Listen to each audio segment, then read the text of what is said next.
간첩이 줄어든다는 건, 그러니까, 예, 이건 뭐 연도별이고, 예, 이거, 예, 검거 기간별이고. 여긴 진짜 간첩이에요, 이제 이분들은 진짜 간첩. 예. 근데 이제 뭐냐면은 이게 깝스라는 스웨덴 코미디인데, 왜냐면은 너무 평화로운 마을이에요.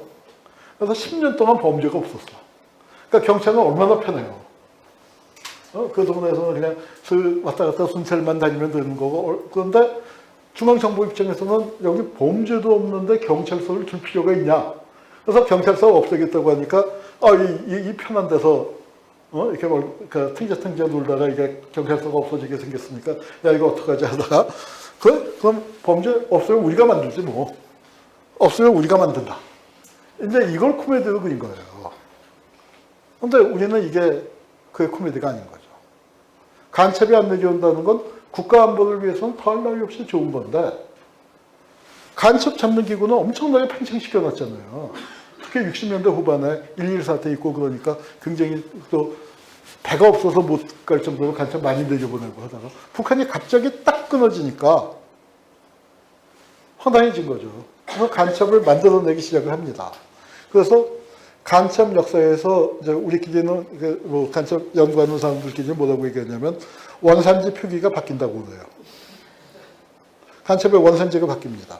그 전에는 60년대까지만 해도 물론 간첩 사건 하나가 터지면은 그 옆에 사람들을 왕창 잡아들이다 보니까 억울하게 걸려든 사람도 있어요. 간첩한테 이제 조금 알고 지내고 조금 도와줬다가 간첩인지도 모르고 도와줬다가 간첩 일당으로 걸려든 그런 억울한 건 있지만 거기 핵심에 보면 분명히 간첩이 있습니다. 대개의 경우 간첩이 있어요. 그런데 여기는 이제 그런 것도 없는 거예요. 그래서 이제 국정원에서 한참 얘기할 때 뭐냐면은 무전기, 난수표, 독침, 수류탄, 권총 이런 것 중에 하나라도 있으면은 내가 그거는 조작 아니라고 인정할 테니까 갖고 와봐.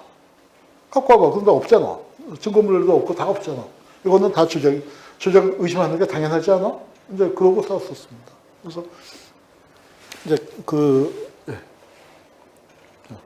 중앙정보부, 보안사, 치안본부 대공군실 이런 데가 간첩 공장이 되는 거예요. 그 주요 간첩 공장이고요. 이거는 중앙정보부에서도 아까 거는 중앙정보부의 남산인데 지금은 유스호스텔 있는 데죠. 저기 말고 저기서 조금만 돌아가면 왼쪽으로 조금만 돌아가면 한 200m쯤 가면은 이 있어요. 이것도 지금 그 별관인데 4층 건물이죠. 4층 건물인데 거의 본부만 해요. 이게 중앙정보부 5국이에요. 대공수사국. 간첩 잡는 부서입니다. 간첩 잡는. 김기춘이가 여기 5국장을 오래 했죠. 5국장을 오래 했는데 이 부서가 중앙정보부 내에 또 굉장히 힘 있는 부서예요. 이게 뒷모습은 황대권 씨인데 이제 구미 유학생 간첩단 사건 주역인데 야생초 편지로 유명한 분. 나중에 이제 중앙정보부가 내곡동으로 철수한 다음에 그 건물을 찾아가 봤는데 지하실은 완전히 없애버렸죠. 유형별로 치면 간첩 종류를 친다면 일본 관련, 제일동포 관련 간첩이 많고 납부거부 관련이 많고 여기 제남이라고 하는 게 고정간첩, 주로 월북자 관련. 그래서 간첩을 크게 이제 세 부류로 나눠 볼 수 있습니다. 이건 뭐냐면은 제가 국정원 과거사에서 간첩 사건 조사할 때 조사한 거예요. 제가 제발 내가 여기 표에다가 이런 표 만들려고 하는데 써줄 테니까 한번 제시해 주셔야 하는데 제시를 안 하더라고. 그래서 내가 그냥 작성을 했는데 내가 볼 때 진짜 간첩들. 70년대 아까 600명 잡혔다고 하는데 내가 볼 때 진짜 간첩은 이 정도밖에 없어요. 요거보다 제가 놓친 게 좀 있긴 있겠죠. 10명, 20명 있어 봐야 다 합쳐봐야 10분의 1도 안 되는 거죠. 80년대는 더 적은 거. 하여튼 이게 진짜 80년대까지 포함한 거네요. 난파일자로 볼 때 다 섞여 있잖아요. 그러니까 진짜 간첩이라고 할 만한 거. 그 무서우시네. 여러분 간첩이 무서운 게 아니라 간첩 잡는 사람들이 무서운 거예요.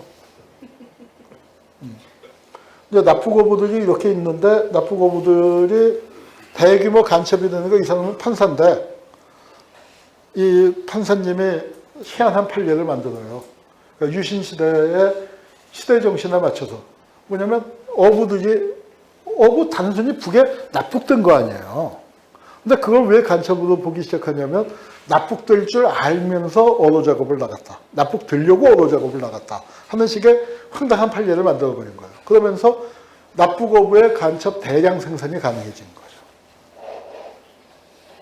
거죠. 뭐 납북어부 잡아서 이제 하고 주요 납북어부 사건들 이거는 재심에서 지금 많이 듣고 또 아직도 지금 하고 있습니다. 재심 올라가면 거의 대부분 이제 조직된 게 그 판명이 되는데 그래서 그러니까 이 사건은 정영 선생 이 사건은 제가 국정원에서 조사했던 사건이에요. 직접 조사했던 사건이고 그래서 납북된 사람의 이 중에서 간첩죄도 이렇게 반공법으로 납북되고 온 사람들은 대부분 기소가 되고 기소된 사람들은 거의 또 유죄 판결 받는 비율이 높고 그렇습니다.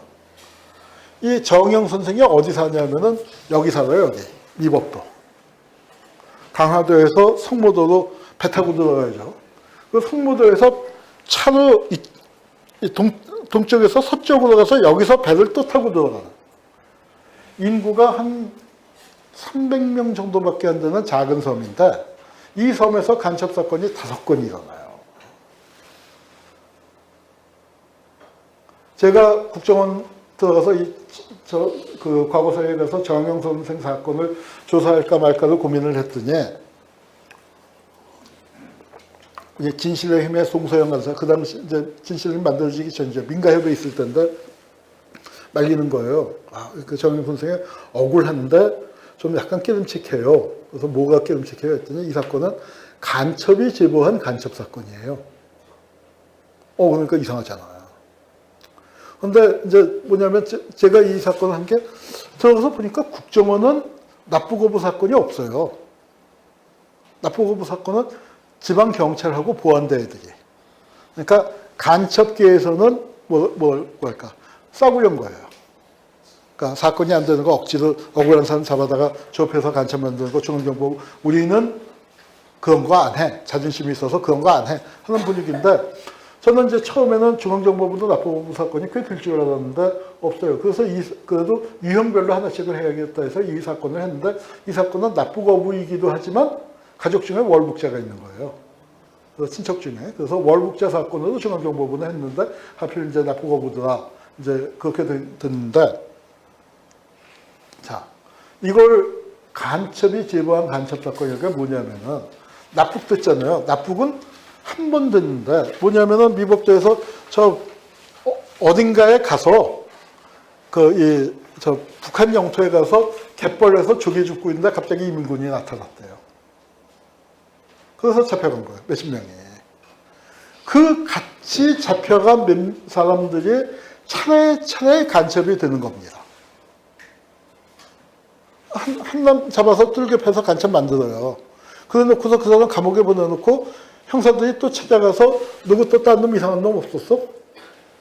누구 북한 애들이 혼자 누구 불러간 적 없었어? 있을 수 있잖아요. 그러면 누구 있었던 것 같아요 하면 그놈 잡아다가 뚫게 패서 하는 거예요. 그걸 제일 많이 한 게 누굽니까? 그게 이근환이에요. 이근환이가 간첩 잡았다는 게 그런 겁니다.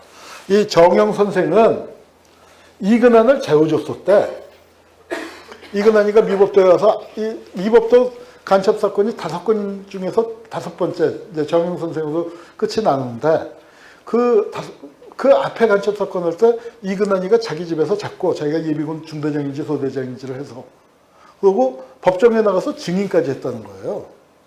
무슨 이근환이가 어제 숨어놓은 거 비트라고 만들어서 지가 갖다 놓고 발견할 때 내가 봤어요. 거기서 땅 파서 이런 거 나오는 거 봤어요. 그 역할로 정영 선생이 그것까지 했는데 자기가 이제 간첩이 됐다는 겁니다. 납부거부 사건 중에서 이제 하나 또 이거 지금 그것이 알고 싶다 해서 작년 초에 했었던 거예요. 여기서 프로그램을 아주 잘 만들었습니다. 그 수천 명의 이근환들이 어디에 있을까? 조작 간첩 만들고 고문했던 사람들을 쫙 이제 추적을 했는데 그 중에서 이제 그걸 실제 국회의원 여상규, 지금은 법사위원장이 됐어요. 거길 찾아가서 이제 인터뷰를 하려고 했더니 마침 방이 없어서 전화로 이제 뭐 간첩 사건을 내서 보고 보니까 뭐 웃기고 앉아있나 하고 끊었어요. 그 웃기고 앉아있는, 사법개혁 해야 하잖아요.